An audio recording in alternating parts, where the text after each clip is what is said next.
तो दोस्तों, एक और नया दिन और मैं बलजीत परमार हाजिर हूँ एक नई कहानी, एक नया किस्सा लेकर। कल के दिन एक और बड़ी डेवलपमेंट हुई है। बहुत से लोग मुझे कमेंट दे रहे हैं, ख़ास तौर पे पंजाब, हरियाणा, राजस्थान, यूपी के बाहर के लोग जो जिनका पंजाब से कुछ कम लेना देना है, उनकी बात सही है। तो वो सब लोग मेरे से ये तवक्को करते हैं कि मैं उनको सिर्फ़ और सिर्फ मुंबई के अंडरवर्ल्ड के किस्से सुनाऊं। दोस्तों, बात ये है कि जब मुंबई में इतने बड़े केसेस होते थे, जैसे दिव्या भारती का केस, तो बहुत महीनों तक पूरे देश के मीडिया ने, हफ्तों तक नहीं महीनों तक, दिव्या भारती का जिक्र चलता रहा। इसी तरह पिछले साल जब सुशांत सिंह राजपूत का केस आया, बहुत बड़ा केस था। बात सिर्फ ये नहीं होती कि एक आदमी मर गया, मर्डर हुआ, या सुइसाइड हुआ, या फाउल प्ले हुआ, या एक्सीडेंटल डेथ हुई। बात ये होती है कि उसके पीछे बहुत सारी थेरीज काम कर रही होती है, बहुत सारे लीगल पॉइंट्स जुड़े होते हैं, समाज से जुड़ी बातें होती हैं, बिजनेस राइवलरीज होती हैं, कुछ कॉन्स्पिरेसीज होती हैं, कुछ ड्रग एंगल होता है, कुछ दुश्मनियाँ होती हैं प्रोफेशन की। तो वो बात दूर तक चलानी पड़ती है, क्योंकि हमारे सबके लिए ये ज़रूरी होता है जानना कि आखिर सच क्या है। तो इसलिए कई महीनों तक सुशांत सिंह राजपूत का केस आगे बढ़ता रहा और मीडिया उसको कवर करता रहा। इसी तरह अभी रिसेंटली शाहरुख खान के बेटे का केस आया, एनसीबी का, ड्रग का।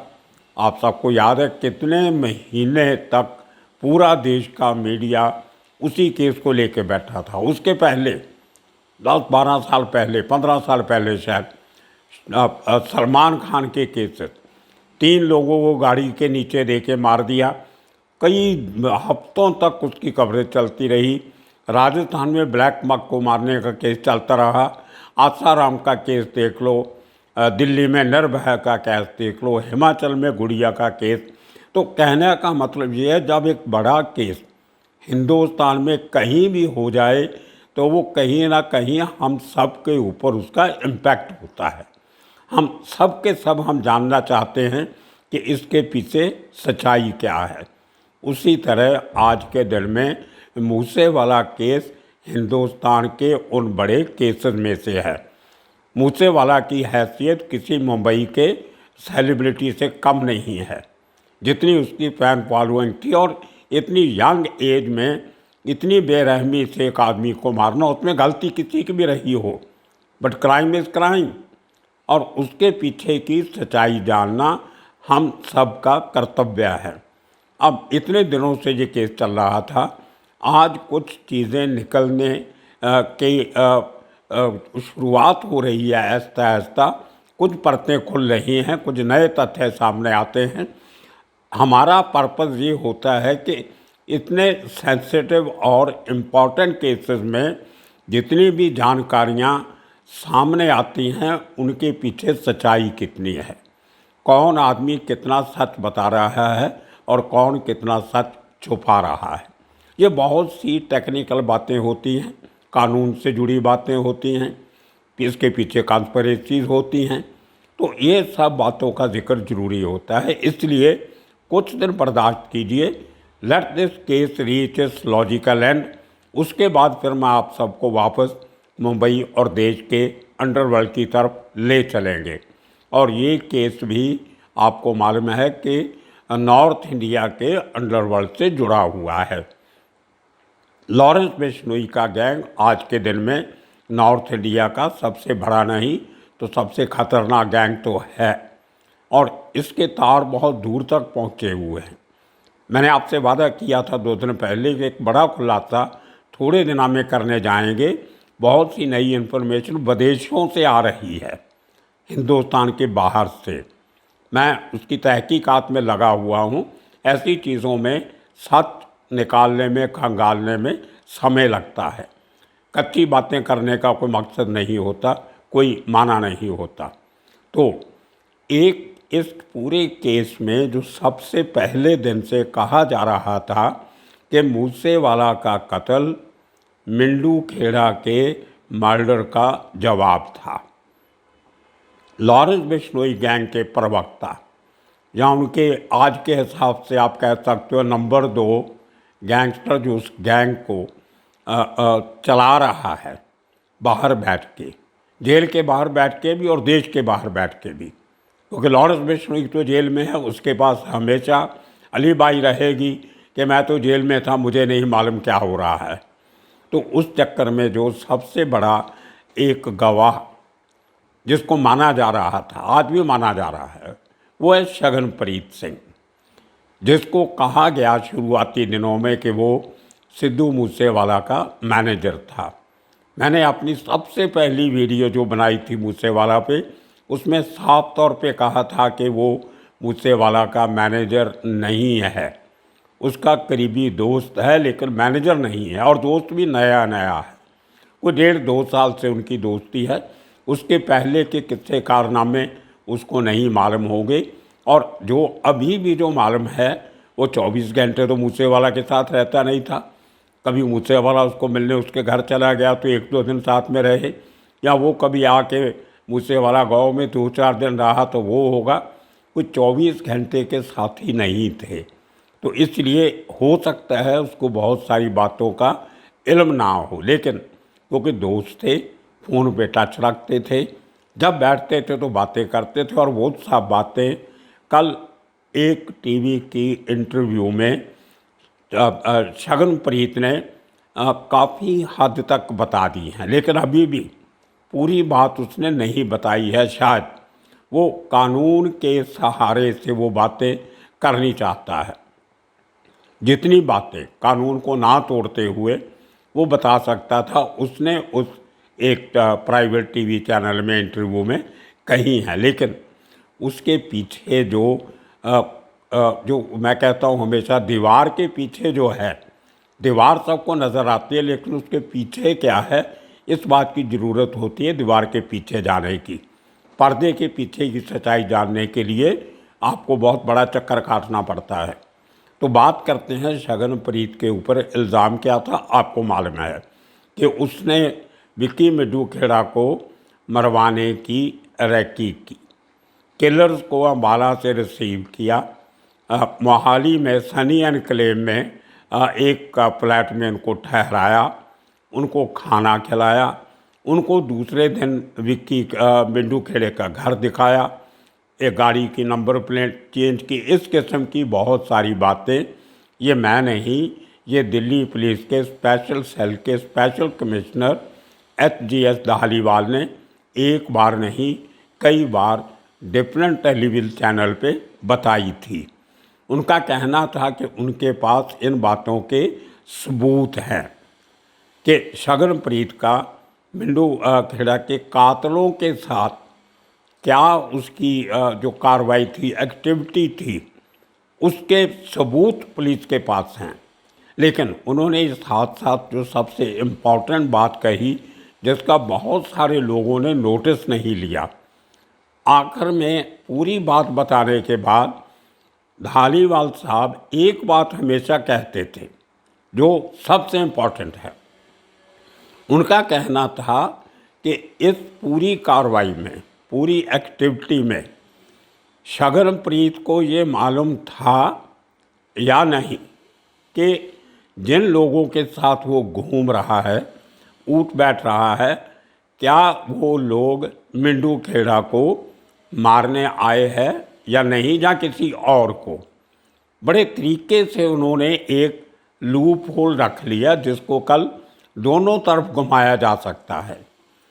उनका ये इशारा कि शायद शगनप्रीत को ये मालूम नहीं होगा कि ये लोग 1-2 दिन में मिंडू खेड़ा को मारेंगे, उसकी नॉलेज के ये बात बाहर हो सकती है, ये बात धालीवाल साहब माने। इसी किस्म की बातें पंजाब के कई पुलिस ऑफिसर्स ने भी कही। और कल के इंटरव्यू में शगनप्रीत ने इन सब बातों से इनकार किया है। उसका एक ही बात उसने मानी है कि वो इन लोगों को सनी एनक्लेव की उस हाउसिंग सोसाइटी के एक फ्लैट में मिला ज़रूर था, लेकिन वो गलत समय पे गलत जगह पे पहुंच गया था। At a wrong place at a wrong time, उसने ये अंग्रेज़ी में शब्दावली का इस्तेमाल किया है। अब देखिए, जिस जगह पे ये सो कॉल्ड कथित मीटिंग बताई जाती है, वो एक घर नहीं है, वो एक स्टूडियो है। रिकॉर्डिंग स्टूडियो होगा या एडिटिंग स्टूडियो होगा, और उस स्टूडियो में एक रेजिडेंशियल कम्प्लेक्स में एक कमर्शियल एक्टिविटी चल रही है। वो लीगल है कि नहीं लीगल है, उसका खुलासा होना चाहिए। अब जो म्यूज़िक इंडस्ट्री से जुड़े हुए लोग हैं, चंडीगढ़ में और उसके आसपास, जीरकपुर में, पंचकूला में, मोहाली में सैकड़ों ऐसे रिकॉर्डिंग, एडिटिंग, मिक्सिंग स्टूडियोज़ हैं जो फिल्म इंडस्ट्री और म्यूज़िक इंडस्ट्री से जुड़े हुए हैं। और एक एक स्टूडियो में 50 किस्म के लोग वहाँ जाते हैं। प्रोड्यूसर जाते हैं, सिंगर जाते हैं, एडिटर्स जाते हैं, स्पेशल इफ़ेक्ट के एक्सपर्ट्स जाते हैं, या और इस किस्म के जो अपने प्राइवेट शोज़ जो हैं, एल्बम्स निकालते हैं, म्यूज़िक एल्बम बनती हैं, उनकी रिकॉर्डिंग एडिटिंग के लिए इस किस्म के स्टूडियोज़ में जाया जाता है। और क्योंकि शगनप्रीत म्यूज़िक इंडस्ट्री से जुड़ा हुआ आदमी था, बहुत से लोग उसको जानते थे, फिल्म जगत के, म्यूज़िक जगत के, तो वहाँ पे उसका जाना कोई अस्वाभाविक नहीं है। ये कोई बड़ी बात नहीं है कि वहाँ पे क्यों गया। और वहाँ पे जो स्टूडियो का मालिक है या जो मैनेजर है, जो उस स्टूडियो को मैन करता है, चलाता है, उसके पास डिफरेंट किस्म के लोग आते हैं जो एक दूसरे को कई बार जानते होते हैं, कई बार नहीं जानते।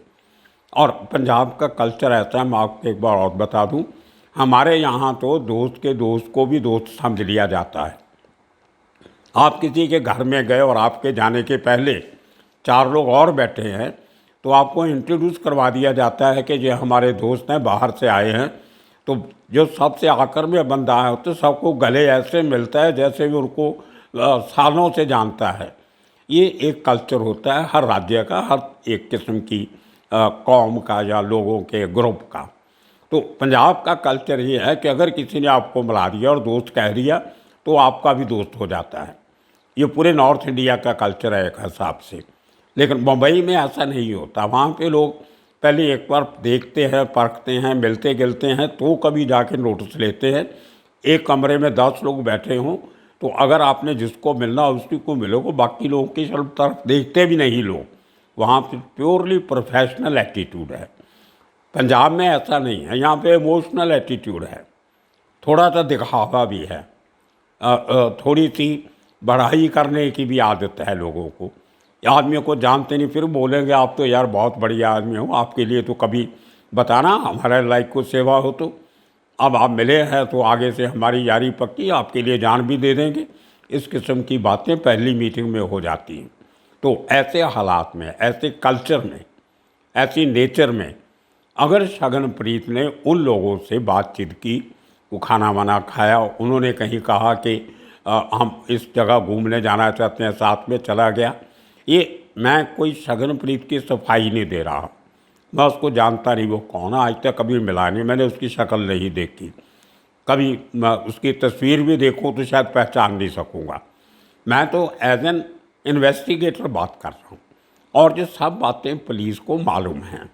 इसीलिए दिल्ली पुलिस के स्पेशल कमिश्नर धालीवाल साहब का ये बयान कि इस बात का खुलासा होना अभी बाकी है कि शगनप्रीत उन लोगों को जानता था या उसको इस बात की नॉलेज थी कि वो लोग मिंटू खेड़ा को मारने आए, उसके कातिल हैं, उसके किलर्स बने बाद में।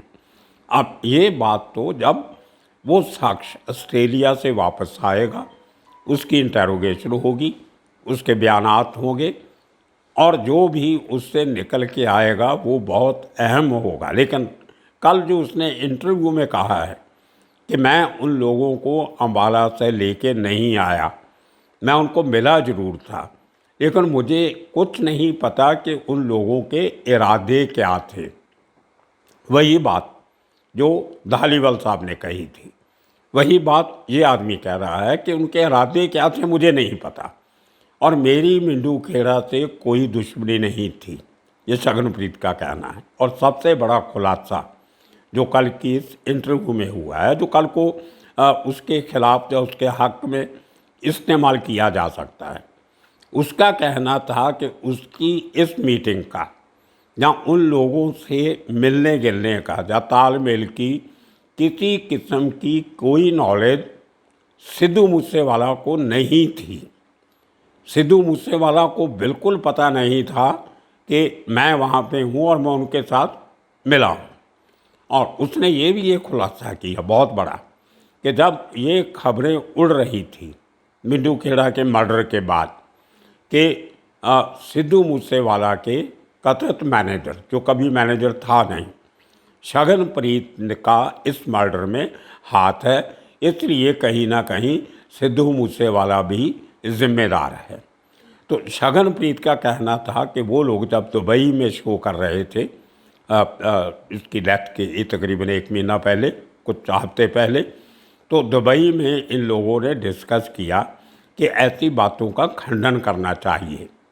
तो इन लोगों ने प्लानिंग की, छगनप्रीत का कहना है कि हम पंजाब वापस जाके ये 2 तारीख को इनको ये दुबई से वापस आते हैं 2 मई को, और उसका कहना था कि 2 अप्रैल या 2 मई को, उसने डेट बताई मुझे अभी याद नहीं, कि हम 6 तारीख को इस बात का 5 या 6 तारीख को एक प्रेस कॉन्फ्रेंस लेके, जिसमें मैं छगनप्रीत और सिद्धू मूसेवाला एक जॉइंट प्रेस कॉन्फ्रेंस करके इस बात की क्लैरिफिकेशन देना चाहते थे।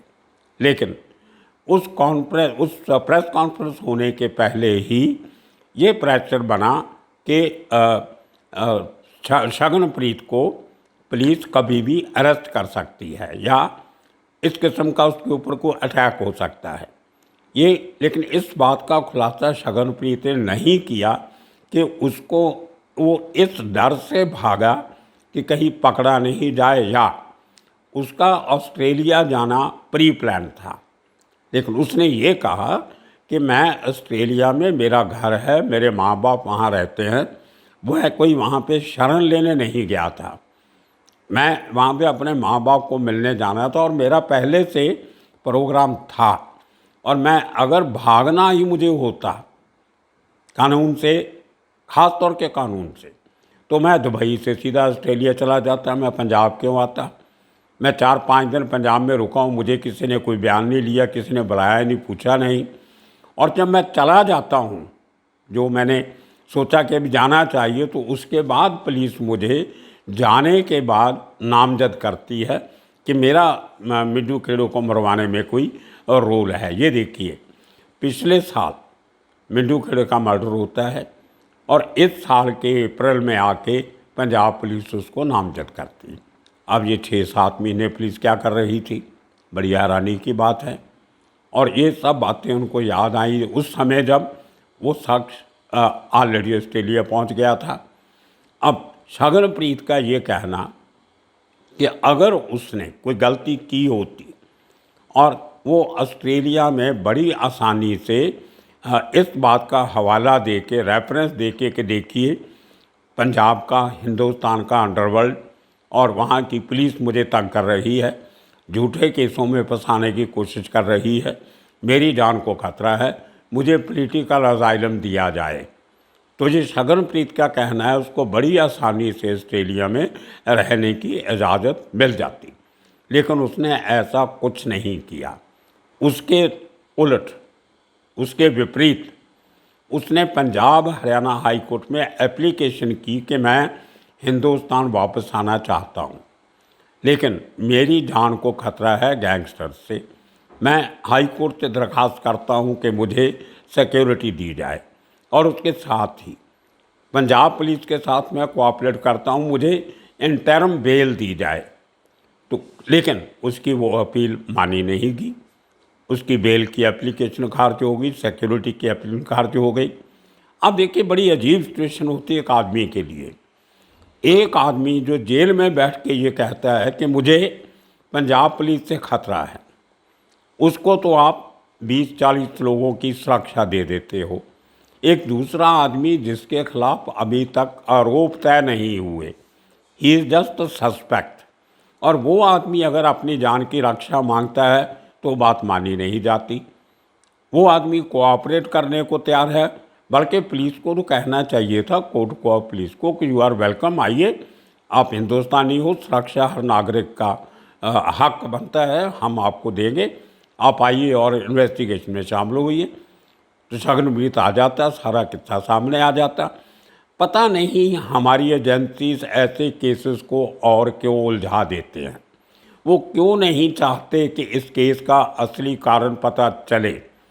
मैं शुरू से कहता आ रहा हूँ कि इस केस के पीछे मिंडूवाला की डेथ का कोई लेना देना नहीं है मूसेवाला केस के साथ। इसको खाली प्रचार एलिबाई बना के पेश किया जा रहा है।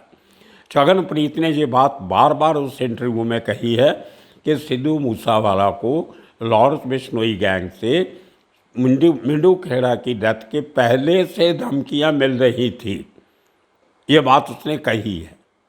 तो ये देखिए, ये ऐसी उलझन में डाल देते हैं हालात कई बार पूरे केस को कि आकर पूरी सच्चाई सामने आने से रोका जाता है। मैं पहले भी कह चुका हूँ कि आपसी दुश्मनियाँ दो गैंग थी, जहाँ पे किसी की डायरेक्ट इन्वॉल्वमेंट नहीं हो। दुश्मनी तो ये होती है कि जिन लोगों ने मिंडू खेड़ा को मारा, उन लोगों को मारा जाए, बदला लेना है तो आप उसके लिए सॉफ्ट टारगेट क्यों ढूंढते हो, वो भी इतने महीनों के बाद। और एक सबसे दूसरा खुलासा जो छगन ने किया कि दिल्ली पुलिस और हरियाणा की एसएफटी ने सिद्धू मूसेवाला को, उसके पेरेंट्स को कुछ तस्वीरें दी थी कि ये वो लोग हैं जो आपके बेटे को मारना चाहते हैं, तो इनकी ये तस्वीरें रखी और कभी ये आदमी नज़र आए तो इनसे खबरदार रहिए। उनमें से एक तस्वीर शाहरुख की थी। अब मान लिया पुलिस ने ये तस्वीरें दे दी, सिद्धू मूसेवाला और उसके परिवार को तहकीकात बरतनी चाहिए थी, प्रिकॉशंस लेने चाहिए थे, पंजाब सरकार को उसकी सिक्योरिटी और बढ़ानी चाहिए थी। जब एक पड़ोसी राज्य की पुलिस कहती है कि इसकी जान को खतरा है और प्रोबेबल किलर्स की फ़ोटोग्राफ भी दी जाती हैं, उसमें सबसे बड़ा खुलासा ये है कि इतनी बड़ी एविडेंस कि मूसेवाले की जान को खतरा है, वो होते हुए भी ना तो पंजाब पुलिस ने अपनी ड्यूटी बखूबी निभाई, ना हरियाणा की एसएफटी ने उन लोगों की पकड़ने की कोई मजबूरी दिखाई, तो ना ही दिल्ली पुलिस ने किसी को पकड़ा। अब हैरानी ये होती है कि क्राइम होने के बाद तो आप सबको ढूंढ लेते हो, जब क्राइम होने के आपको पहले पता है कि कौन लोग करने जा रहे हो, उनको आप पकड़ नहीं सकते। तो ये बहुत सारे खुलासे हैं, ये सब सामने आएंगे तो बहुत नई परतें खुलेंगी। शायद इसीलिए हमारी एजेंसी, हमारी पुलिस और हमारा तंत्र नहीं चाहता कि छगनप्रीत वैद्य जैसे लोग वापस आएँ, इस केस की तहकीकात का हिस्सा बने और सच्चाई सामने नहीं आए। मैं आज भी कहता हूँ इस केस में लॉरेंस बिश्नोई मास्टरमाइंड नहीं है, मास्टरमाइंड की और है। इंतज़ार कीजिए जब तक वो मास्टरमाइंड नहीं पकड़ा जाता। आने वाले दिनों में और किस्से कहानियाँ लेके फिर से हाजिर होंगे। तब तक के लिए आप सबका शुक्रिया, धन्यवाद।